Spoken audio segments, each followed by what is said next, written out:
یہ بیان سمجھ میں آتا ہے؟ ایمان والا غلطی نہیں کرے گا، ایسا نہیں. جب کہا جاتا ہے غلط ہے تو توبہ کی سوچتا ہے. جامع مسجد میں میرا بیان یہاں ہوتا رہا، معلوم ہے شاید 5 6 7 سال کتنا ہوا، بہت عرصے تک ہوا. یہی لینے دینے کی بات ہوئی کہ کسی کا لے کر آخرت میں 700 مقبول نماز ایک پیسے کے بہانے میں دینی پڑے گی. میرے پاس ایک جوان آیا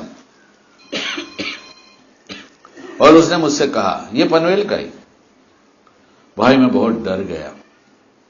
میں نے کس سے ڈر گئے؟ کہنے لگے جمعہ کے بیان میں جو آپ نے کہا 700 مقبول نمازیں دی جائے گی. تو میں نے کہا ہاں وہ تو ہے.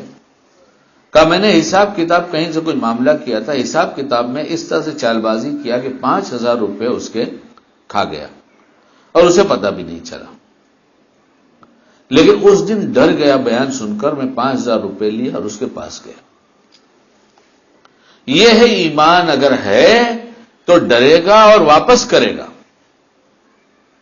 اور نہیں ہے تو کھا کر بیٹھا رہے گا. یہ جہنم کا راستہ طے کرنے شروع کر دیا، اس کا دل سیاہ ہو چکا ہے، اسے دین کی یہ بات سمجھ میں نہیں آئے گی. اور مقدر اللہ کی قسم جو ہے وہی کھائے گا. وہ سنا دیا آپ نے، آپ کو بہت اطمینان سے لمبی بات سنایا آپ کو.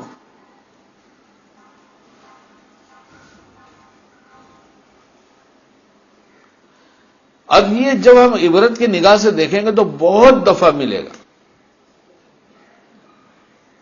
ہمارے ایک دوست ہیں،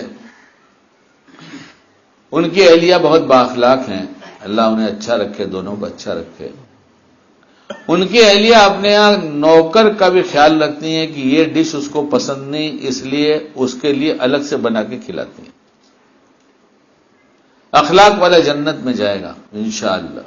اللہ کے نبی صلی اللہ علیہ وسلم کو اخلاق کے بارے میں بہت سی احادیث آپ دیکھیں گے تو نماز روزہ زیادہ نہیں ہوگی لیکن جنت میں جائے گا. وہ اخلاق بہت پسندیدہ چیز ہے.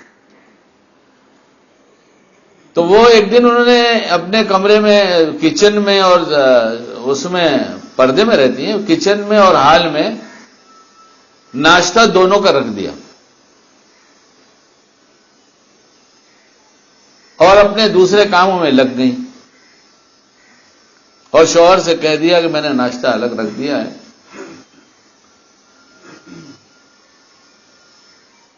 اور وہ ابھی آ رہا ہے، اس کو کچن میں کچھ کام ہے اور اپنا ناشتہ کر کے کام کر لے گا، اس لیے میں دوسرے کام میں ہوں.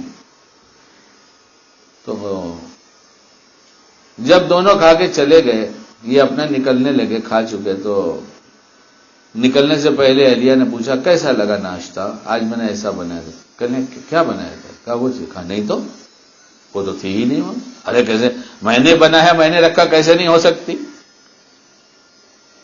تو کہا نہیں. تو پھر تم نے کھایا کیا؟ اگر وہ نہیں کھائے تو پھر کیا کہے گا؟ بھلا چیز. ارے کہنے لگے وہ تو میں نے اس کے لیے بنایا تھا. اس کو پوچھا کیا کھایا؟ اس نے کہا وہ کھایا جو یہاں رکھا تھا. بیوی نے چاہا کہ شوہر کو یہ اچھی چیز کھلا دے. اللہ نے کہا تو کیسا کھلا سکتی ہے؟ میں نے یہ تیرے نوکر کے مقدر میں لکھا ہے. اللہ کی قسم غلط مال حاصل کرو گے کوئی فائدہ نہیں ہوگا. 700 مقبول، 1 روپے کے بدلے میں 700 مقبول نمازیں، سب چھن جائے گا، کچھ نہیں بچے گا. اور جہنم میں جانا پڑے گا، وہ ہمیشہ کی ہوگی، وہاں سے واپس نہیں آئے گا آدمی کوئی کہ جا کے دنیا میں کوئی عمل کر لے. اس نوجوان نے رو کر آنکھوں میں آنسو آئے. اللہ آپ کو جزائے خیر دے. آنکھوں میں اس کے آنسو ٹپک رہے. اللہ آپ کو جزائے خیر دے. میں اس دن بہت ڈر گیا کہ میں اگر ابھی مر گیا تو اللہ کو کیا منہ دکھاؤں گا، اور وہاں کہاں 700 مقبول نمازیں دوں گا. اس لیے میں لے کر گیا. میں نے کئی بھائی ہیں، ان سے کہا میں نے بھائی وہ جو معاملہ ہوا تھا اس میں نے 5000 روپے تمہارا دبا لیا تھا. وہ لوگوں نے کہ معاملہ بالکل صاف ہے. انہوں نے کہا نہیں ہم نے کیا تھا، مجھے معلوم ہے. کہا نہیں بھائی تم تو ایماندار آدمی ہو، تم ایسا نہیں کر سکتے. داڑھی ٹوپی کرتا پاجامہ، دین کی محنت.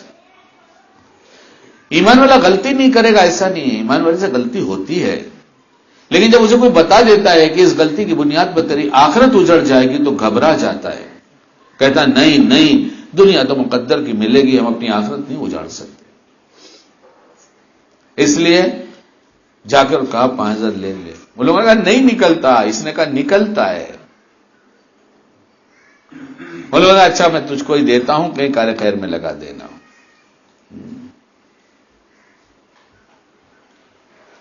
لیکن اس کے باوجود حدیث میں جھگڑے کی جو بات تھی وہ اس سے اس لیے جڑی ہے کہ آگے کی بات سنو. دو آدمی آپس میں جھگڑا کر رہے تھے. حدیث کا مفہوم، ایک ناحق تھا ایک حق پہ تھا. ایک ناحق تھا ایک حق پہ تھا. ایک کی غلطی تھی ایک صحیح تھا. جھگڑا ہوتے کرتے کرتے اسے خیال آیا جو ناحق تھا جس کی غلطی تھی اس کو خیال ہوا کہ اللہ کو جھگڑا بہت ناپسند ہے. اللہ کو جھگڑا ناپسند ہے اس لیے نہیں کرتا. حالانکہ حق پہ نہیں ہے تو ویسے ہی نہیں کرنا چاہیے. لیکن اس نے کہا کہ اللہ کو جھگڑا ناپسند ہے اس لیے میں خاموش ہو جاتا ہوں. کتاب اٹھا کے دیکھو لکھا ہوا ہے جنت کے کنارے اللہ اسے ایک محل دیں گے. جنت کے کنارے. ارے جو ناحق ہے وہ بھی جھگڑے سے بچتا ہے تو اس جنت میں ایک محل ملتا ہے. اور اگر ہم حق پہ ہوں اور کہنے اللہ کو ناپسند ہے اس لیے ہم مطالبے جھگڑے کر کے مطالبے پورے نہیں کریں گے اپنے چھوڑو. تجھے نہیں کہہ رہا ہوں تجھے کرنا ہے. میرے بیان سننے کے بعد جو کچھ کرنا رہا کرے ذرا پوچھ لیا کرو کہ میرا فلاں سے جھگڑا ہے کروں کہ نہیں کروں. پھر میرے پاس آؤ تب تم کو بتائیں گا تمہارے حال کے اعتبار سے تمہیں کیا کرنا ہے. تو اگر حق پر ہو اور مان گئے جھگڑا اللہ کو ناپسند اس لیے نہیں کریں گے تو اللہ جنت کے بیچ میں ایک محل دے گا.